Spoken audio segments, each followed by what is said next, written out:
Yellow guys, muri sei vatete vadzoka zvakare muzvara nhasi tine nyaya dzatinadzo regai tigare tangoti pindikiti.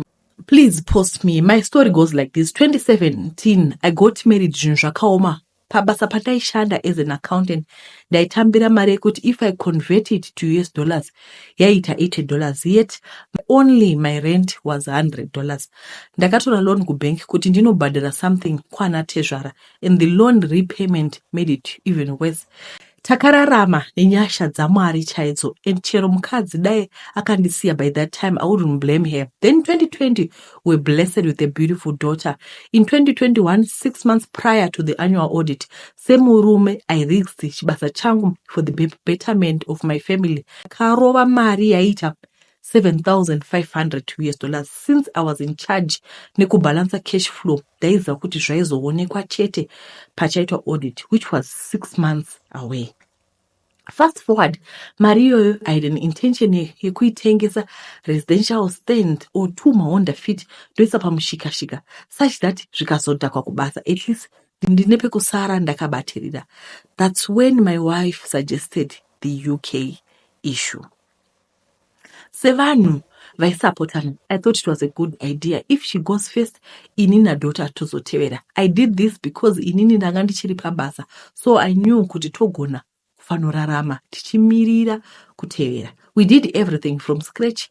My courses, IELTS, TB test, COS, visa, flight ticket. Tichishandisa mari iyoyo akaenda. Ndikasara ndapasero. Barely 2 months aenda, communication yakatotanga kudhakwa.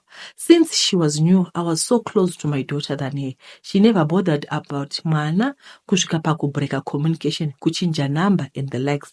I tried kutora nehama dzake, and it seems vese were in support of mwana wavo cause ndaingonzi akati tisape anyone number dzake dzaikoko. I had to accept the defeat. Ndikati Mwari, I think I'm repaying for Maria ndakaba kubasa.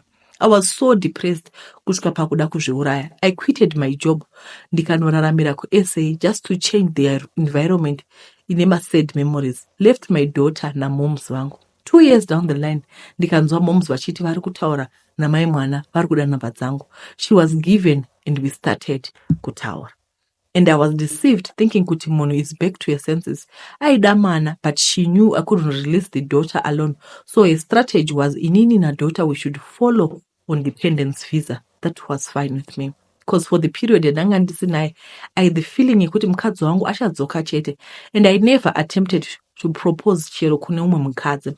Right upon landing in UK, ndakanyatsoona kuti face yemunhu wangu is not happy as I used to know her before. Aibuda kuseni achidzoka late kubasa, ini ndisara nemwana. Ndobva ndazoti zvanga zvakaipei if I drive you to work ndozouya ndokupika after work. Ndiyo yakava mhosva yangu iyoyo. Zvikanzi first day uchisvika you asked me kuti why my accent is now more Nigerian. Today wakutaura zvekunditora kubasa, so you don't trust me. Ndikati baby, but back home I used kukuperekedza netsoka kwaita attachment yako ndichiuya kuzokutora. Now the difference is only kuti ndikuuya kuzokutora nemota yako here. Ndakabviswa paCOS in a space of 3 weeks and I became destitute. Ndikadya food yemubhini ndiri homeless. Ndikaudza zvakare hama dzacho vakati we don't have control over her decisions. Ndikati Mwari, I deserve this because ndakatadza thinking kuti ndikugonera mhuri yangu. However, Mwari vakazviratidza. Ndichingozvifambirawo ndichipfuura nepane imwe home care ndikadedzwa this security guy zvikanzi panodiwa munhu webasa. That's how I secured my COS. Ndikapiwa pekugara ipapo nemota yandaizoshandisa ndikatanga kushanda. Takatanga kuchengeta mwana wedu since I ever loved my daughter. Iye hake akanga atoita move in neboyfriend yake.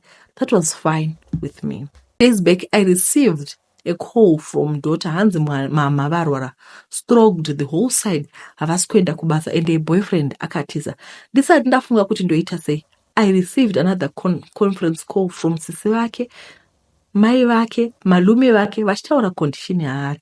Vari kutya kuti anodzingwa basa, and they are begging me kuti ndimutore ndogara naye plus ndomisa paCOS yangu as a dependent kusvika ava right, then ozoita life yake afterwards. Ndakati why me now? Hanzi ndiwe mkwasha akauya kuzoroora watu woziva. Boyfriend haana kuintroduce zviri official, though taiziva kuti vari kugara vese. Now, considering what I went through twice in her hands, I'm finding it hard to accept her back, but the love of my daughter makes me cry. This is a very sad story. Inogwadza moyo because mukoma vari vakabatwa rafu, and imagine kuti munhu akaba mari kubasa kuitira kuti upenyu hwavo huimprove. Munhu akadaro kweiwo kana uchiona kuti munhu hauchamudi aingodi kungomudza takagara sei kweni. Kana tasvika mhiri kana tava matambudziko ndo paunozorangara kuti ndine hama. Zvino kana vakastroka kudai imi zvakaoma zvoitwa sei. Regai tipinde munyaya yedu inotevera. Makasimba here tete, ndinoreurura kuromba nekuroora vakadzi hobho asi kutaura chokwadi tete, handina musi wandakambogara nemukadzi andinenge ndakaroora semukadzi nemurume kwete. Nditori mbinga yemashuwa ndine life kangu kanotoendeka. Ndakati rongekei zvangu when it comes kuma assets dzimba zvingodaro. Vazhinji vanotochiva lifestyle yandinayo zvekuti kuwana maslay queen harisi dambudziko zvamuchose. In fact, vasikana vanotoita zvekuzvikanda kwandiri, asi handitori namafeelings nemunhukadzi. Kwete, handisi ngito, handifemberi varume kugotse, asi kuti handitori nei nevakadzi, sokuti ndichiroora vakadzi handizviroreri ini, asi ndine chikwambo chinodhimanda mukadzi. Ndicho zvinondishandira ndigere ndichitsvaka mari kuti ndifare. Saka neniwo ndinofarira kuitawo kuti chifare. Ndinoshandisa tsumo iya yekuti chindiro chinopfuma kunobva chimwe. I owe your back, you owe my square. Ko zvombonetsei. Tete, zvakaitika ndezvekuti ini ndakakanga waya mani ndiri kushurukwe. Nhamo haisi attractive at over tete. Hapana munhu anoda kutambura tete. Munhu anenge achitozama kungwavha asi zvinenge zvitoramba. Vanhu vanenge vachikuti hausi serious asi unenge uchitozama. Pane imwe nhamo yaunoona kuti iyi yatova generational case chayo. Ubate chino zvinoramba. Urime mumunda zvinotsva. Manje ndaitova nepersonal nayo nhamo. Saka indakadecide kuti ko ini handinge ajairwe nechinhu chisina muromo. Nhamo yacho yaitoda one on one nini. Saka mukutraya kuti ndoipedza sei, ndakasangana nomwe mudhara wechirudzi pandaitsvaka huni dzokuvesa moto. Mudhara uyu ainge apindawo musango achitsvaka makwenzi ake. Mudhara uyu anogara mamisha akafuratana nechikoro ichi cheguinea fowl. Saka mukusangana kwedu ndakangotanga kutaurawo naye nhunha dzangu. Tete, nhamo chinhu chakaoma. Unoti chero ukasangana nestranger unoda kuparura nhamo dzako kuti uwewo zviri nani. Ndozvandakaita musi uyu. Ndaiwa kuremerwa chaiko kutotsvaka huni kunokwatisa mangai atainge tapfidza nawo. Sekuru vakati vainge vane mudzo vaizondipa laki kuti pose pandinoenda ndinowana laki. Nhamo ndaizoita yekuonera kuvavakidzani. Saka tete ini ndakaita decision yekuti ndaizoenda nasekwasekuru ava. Ko hapana chiri attractive panhamo tete. Ndakapiwa midzi miviri, nchinzi inofamba tutu. Vakanditi ndinoicherera pasi ndopota ndichidiridza nemvura. Nekushaya experience yekuromba handina zvangu kumbofunga zvakawanda. Sekuru vakanditi ndinoicherera pamba pandinogara. Zvaive zvakachipa izvo kungocherera pasi kupela. Vasekuru vakangonditi ndaisafanira kuenda panhamo chero kouyei. Vhele ndaigoenda kunhamo ndichinoitei. Indaitovawo nenhamo yaiva pamberi pangu. Tumidzi utu twakabuda kuita tumuti side by side. Tuchitanga kubuda mashizha, upenyu hwangu hwakatanga kusanduka chaizvo. Papera unenge mwedzi tete ndakangotanga kuita mari ine mvuri tete. Jigijigi paya ndatovawo nemotikari, ndatotenga mastands paya zviri kutoendeka. Ndanotenda sekuru vaya nekundibetsera kwavainge vaita. Ndanga ndatova mbinga padhorobha. Ndava kutoonekera ganda kudaira mvura nemafuta. Sawira vangu vandakadzidza nawo primary vakaita accident vakafira pasi. Happy pacho pandairega kunochema my one and only Sawaira. Plus, zvekuita mari nekusachema Sawaira zvaibatana papi. Ndaizoenda ini besides zvaizoita here. Ndakaenda ini ndikanochema Sawaira wangu. Sawira vakachengetwa zvakanaka chose. Ndichidzoka ndakaona chimudzi 1 changa chava chimuti chaoma kuti kwa. Handina kumbozvisa musoro ini. Ndakatoita business as usual. Manheru ndichidzoka ndakaona ka small boy kakagara pamubhedha wangu. Kachiti kaida mukadzi, sokuti ndainge ndaurayisa mukadzi wacho. kari kuti iko kanwaka kamuti kange kangooma zvako ko ini ndaipindawo papi pachete. Ndipo pakati pfungwa bhengeno ndikaziva kuti ndainge ndapisira, ndainge ndarombeswa, zvaita senge zvisina basa pandakazvitora, asi ndainge ndazvicherera gomba. Ndakadzokera kwasekuru kunovabvunza kuti ko what happened. Vakanditi ndaive ndatyora mhiko yekuenda kurufu, saka kubva nhasi zvichienda mberi ndainge ndozozvionera. Tete, chindofa ichi chakanditambudza wena. Chaiti kana ndikasaita zvachinoda chainge chisingashandi, chichigara zvacho. Ndemazuva ekuchaka ndakatanga ndichifunga kuti mafanisi ndokutoona kuti ndava kutanga kuti maproblems mabusiness achafai zvangu chose. Saka ndakatanga kutsvaka vasikana vemabhawa, asi chindofa ichi chaisema vanhu vanochinjanisa varume. Chindofa ichi chaida one man one woman. Sete ndaitotsvaka musikana wekudana naye, asi hapana chandaita naye. Mwedzi waitowandisa, ndaibva ndatonoroora, ndopedza roora zvese. Vanatezvera votofunga kuti vawana mukasha good, izvo in disguise. Ndiri kuroorera chindofa mukadzi. Ko ndaigodii? Sekuru vainge vandiramwira. Asi Tete, musikana uyu kana ndaizoroora ndainge ndisingagari nemudzimai sezvinotarisirwa. Mukadzi wandainge ndaroora aizoita mukadzi wechindofa chiya. Tete ainge asingabati pamberi kana kudii. Aizongoti after gore ndiye Sarai. Ndoroora umwe futi, gore richikwana same style. Ndakaroora vakadzi vanosvika 5 vese vachingofa. Tete, chinouraya vanhu ava hunye hunosiyiwa nechindofa ichi. Hunye uhu ndiwo hunokonzeresa urwere muvanhukadzi. Umwe ndiye musoro ndiko kuenda kwamupfiganebwe. Eta mari kanero patete, asi ndazoneta manje. I'm being haunted nevakadzi vese vandakasacrifice kuchindofa changu. Ende vanhu vava kufamba vachindinongedza mumastreets umu. One thing kuva nemushonga, it's another thing kufamba uchitaurwa behind your back. Zvinokurerutsa sebepa. Ndanetawo nacho chindofa ichi. Inini wacho handina social life, handina mwana, handina girlfriend, ndingori ini. And kwete handisi gay, nditori straight. Ko chindofa ichi umwe musi chikamuka chichida kundita mukadzi ndozoita zvekudini aitete. Pato shut up. Anochida hake Tete ngawe kuinbox kwenyu ndozotora namba kwamuri sekuti ini ndazova boo manje. Chandingangotaura ndechekuti pakudanana nevanhu ngapa ngatigare tinamata kuti Mwari atichengetedze uyezve tidane nevanhu vari right, because hauzivi kuti chii chiri kuitika pauri. Regai tipinde munyaya inotevera. Ini ndiri murume ane makore 30. Moyo wangu wakagurika kutsemuka kuita mapisi Tete. Kukura kwangu kwose handina kumbobvira ndaona baba vangu live and direct.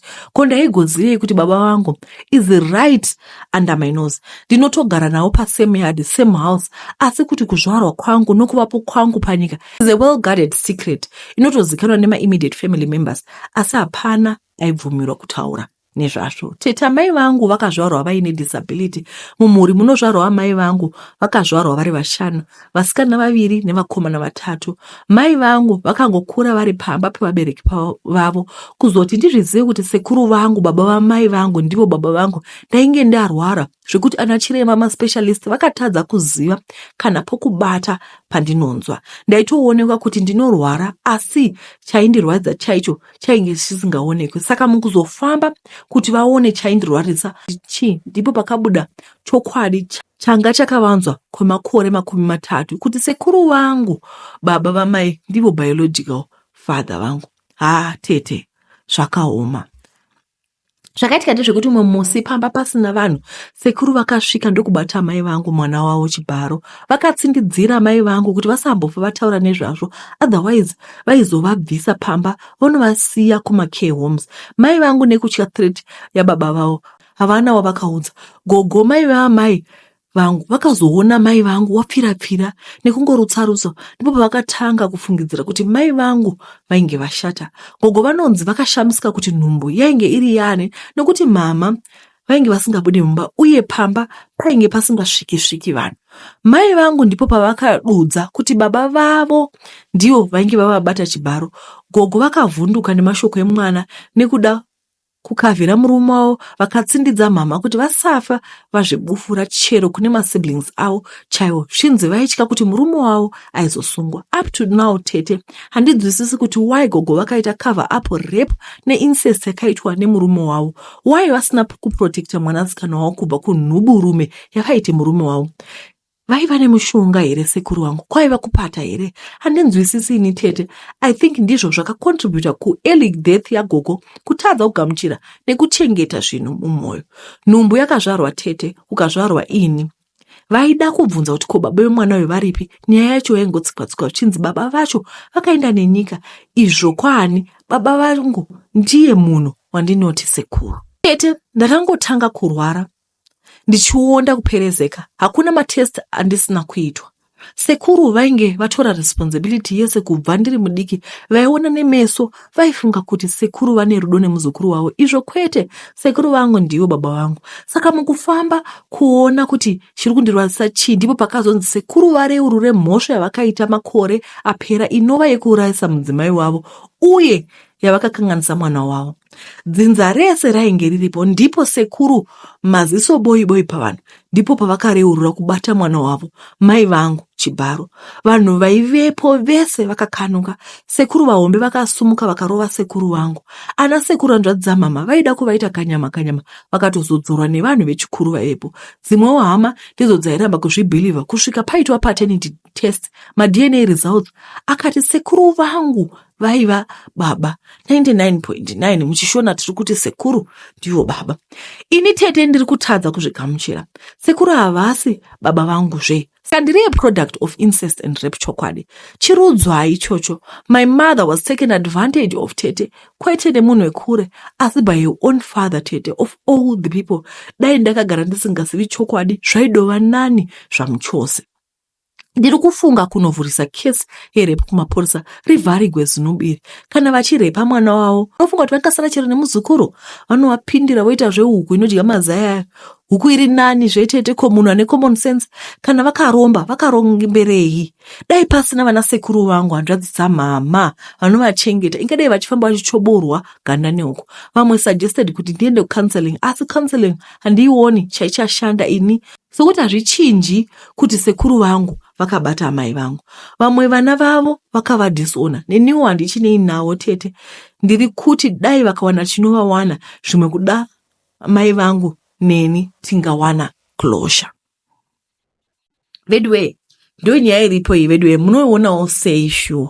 This is really painful because those people who are supposed to protect us are the ones who take advantage of us. Apa ndiri kutaurira hangu vana, kwendichiri mwana zvedechingo zvononge mwana. But on a more serious note, this is heartbreaking because kudiscover kuti sekuru vako ndivo baba vako, zvinoreva kuti mama vako ndisisi vako. What is that?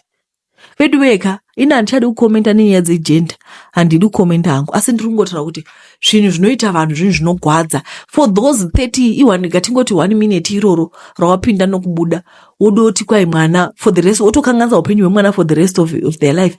Guys, kana wapedza kuvata nemwana wako, how do you look at her?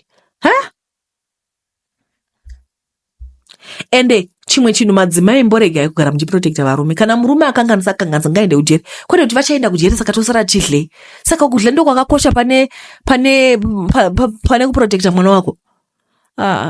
Vedwe zvakaoma. Regai tiverenga imwe nyaya. Pane imwe nyaya kuti Google Photos yandiparira, ko ndaigozive kuti ndikadhilita zvinhu kugallery even permanent kubhini, Google ari kuchengeta. Amai kani murume ati obvundunyura yowe kani varume more than 5 ndichiendeswa kumafaro ndichidya bhegi ma-screenshots yowe zvangu kani dai pasi raivhurika ndaipinda kani nekuti ma-screenshot nema-evidence ndichiratidzwa maparts evarume atagwa nezita ravo. Andiworora apa last month ndanga ndabva kuregererwa mameseji akabatwa ndikanzi chinja hunhu. Google po kubvundunyura zvinhu zvelast year January apa nemurume tatwa ne5 years tiri tese, chandadya ndiye, renti ndiye, zvose ndiye. Ukaona uchirohwa wabatirwa chihure munhu anenge asati arwadziwa pafoni yaingochema storage mainhiya. Ko ndaizive kupusa uku kunyepedzera kungwara vabahwa vachiganga kwaiva vana varume 5 vakadhumira mapatsi, varume vaitumira mapatsi iwo kana kuti vaidi hameno. Zvino Google vachitora ma-screenshot Google wati ndobva yadi Google Photos ikachengeta kuti inobva yati last year zvainoita here, inobva wakati wakaleza zvako yobva yakureminder kuti last year this time kacha kapicture apa munhu kuratidzwa mapatsi evarume. Achokwadi. Regai tiverenge nyaya inotevera. Ndiri murume ndine vakadzi 5 nemhuri yakakura. Mhuri yangu inogara pamba 1. Ndakavaka imba kuti vakadzi vangu nevana vagare vese paimba yangu hombe. Nyaya yangu yakamira yakadai. Ndaive neshungu dzekuita mari kubva pandakatanga kuroora. Ndaishanda pane imwe kambani ndiri manager. Ndakaunganza mari ndikakwanisa kutenga kamini bus. Mazuva iwayo ndipo painetsa makosta. Ndikatenga iroro ndikaisa parodhi ndichitakura chitunguza tochi. Asi handina kugutsikana nekuramba ndine bhazi 1 iri. Ndaida akawanda. Ndainge ndakuda mari yakawanda pamwe neupfumi hwakawanda pamwe nesimba munyaya dzebusiness. So one day ndakaenda kuMalawi for business trip.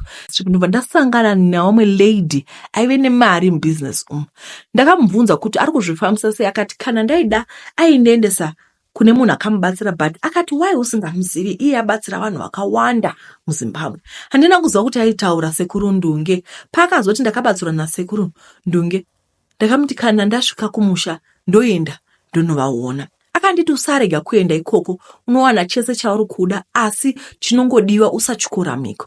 Ndakati ndadzoka ndakaenda kwaSekuru Ndunge, avo vakandiratidza rimwe side redark world nespiritual world. Ndakabvuma ndainge ndakapata nekuti ndaitsvaga mari nenzira yakaoma. Sekuru vakandipromisa kuti vapedza kundishandira ndichaita mari yekurevesa, asi vakati haingouyi yega, kunyangwe kuchechi munobvisa offering kuti matenga azarikwe. Vakanditi ndaizofanira kudzoka pakupera kwemwedzi pese pane ndatenga bhazi kana truck. Ndakambotya tete handikunyeperei, asi nekuda upfumi ndakabvuma kupefoma maricho acho. Ndobva vanditi ndibvise hembe ndisare ndisina kana chinhu pambiri. Tete ndakamboramba. Vakanditi saka tafambirei kuya kuno kana wakuramba. Ndakazongobvisa, asi zvinongorema kufamba uri musvo. Pasekuru vaifamba netimu yakawanda yaimba kana vachiita mhiko dzavo. Pakati pavo paive nevakadzi. Panguva iyi ndakambosununguka nekuda kwerima, asi patakasvika pamusha pakange pakabatidzwa moto. Ndaingonyara vakadzi vachinyatsoongorora. Ipapo ndakatanga kunyara kuti vakadzi ava vangava vachiyevedzwa ngenyi. Vakadzi ndirare ndakatarisa mudenga pakati pechivanze, ndikatanga kutendererwa netimu vachiimba. Vakazotanga kundidira ropa revanhu vakafa vachishedzera mashavi. Ndakatanga kunzwa simba richiuya pandiri. Ndokupedzera ndaita kunge tisachaone. Hapana chandakazoona kuti vakazoitei. Ndaingonzwa kuimba mutsindo yainditenderera. Pandakazodzoka back to normal, aivatova makuseni tava kushrine kwaSekuru. Handizivi kuti ndakabva sei pandainge ndabviswa hembe kuya. Ndakapiwa wallet yaive ne5 cents yetsuro nebelt randakanzi kana ndakuda kusacrifice ndorirovera pasi rochinja kuita nyoka yaizoenda kunobeura bhazi kana truck rangu zvaizokonzera kuti mufe vanhu vanenge varimo. Ndakaenda kumba ndokutanga kwandakaita kuita mari tete. Kunyangwe basa ndakabva ndasiya ndakushandisa mari yandaiwana. Ndakaita mbinga tete, ndikaita matrucks nemabhazi aienda kuMalawi. Mukuita mari ndakaita mari ndikakangama kudzokera kuna Sekuru pese pandaitenga mota nyowani. Ndaingouraya vanhu kana mwedzi wapera nekuti ndaiti kuenda kwaSekuru zvichagodeiko, zvine basa rei. Ndaiona kunge kupedza time. Kana kufa kwavo ndakatokunzwa after mwedzi radio itori program yekuti vakati vanhu vese vakapa uromba ngavauye vasati vafa. Ndipo pandakavhunduka. Asi kana uchiita mari panguva iyo unoona sezvisina basa. Ndaenda tova busy kuverenga mari. Ndakangoti afazorora neniwo ndichafawo. Asi ndakangogara mwedzi zvinhu zvikatanga kudonha 1 kusvika nhasi takutonzi dzakamboita mukurumbira kare. Handisina kana mota imwe zvayo. Ndakutambura kushaya kana zvekuda. Chandasara nacho ibelt rinoti kana raakuda ropa rinochinja kuita nyoka. Rapedza muri. Musha wose wangu wamakuva. Hakuna n'anga iri kukwanisa kupedza dambudziko rangu. Muri yeZimbabwe ndiyo nyaya yatikupedzisira yatawanai. Handi muri kuzvivira mega kuti kwai mari inodoitiwa, kwai takaita mari, asi for now ndadova history kuti takamboita mari dzakaita mukurumbira kare. Zvino vari kuda kubatsirwa mhuri yeZimbabwe zvino vangouyawo vari kutsvaka rubatsiro kumhuri yeZimbabwe kuti vedwe tibatsireiwo zvinhu zvindingazvibvisa sei because nyoka yapedza vanhu mumusha. Mupango ndishambisa ndechekuti vakaiva kurure. Munoziva here kuti kufamba uri wandeko mumba imo munomu ndazosvika pakudocheuka kuti ndiani ari kundivona. Kushamba uri umweche uri mushomo imo munomba unohwa kuhla unohwa kudoti naivedwe kuvanhu vakandiwana. It's something that is not normal. kufamba uri musvo zvinhu zvinohlisa zvinova kwai vakafamba vachipunya vachipunyaira vakashama ndokuzosvika pakanga pane vamwe vakadzi kwai vakadzi vakanga vongotarisa kuti amene kwai vaitarisa chini kati vaitarisa tourist attraction vanga vadoona zvimwe zvinhu vasati vamboona vakati kusviko izvozvo uchiona murume mukuru uchifamba wakashama veduweka zvinhu zvacho zvakaoma shuwa zvinhu zvatinoita kubata mushonga munotoona kuti satani anokudhigredha anokubvisa unhu hwese ugongosara wakadai so imi zvakaoma veduwe ndipo paperera nyaya dzedu munongosiwa macomments moti tingavabatsirawo sei veduweka today ka ndanga ndadoplana zvinhu zvangu zvakanaka ndarikodha part A yevidhiyo inova nyaya dzemaconfession after that ndobva ndarekodha part B yenyaya dzekuNew Zealand nekuCanada ndadaro ndokubva ndatirega ndiedite saka pakunoedita apa ndakafunga kuti muna space rega ndidelete mavhidhiyo ndopandabva ndadeleta ose zvinezvo zvitime yadova 1 o'clock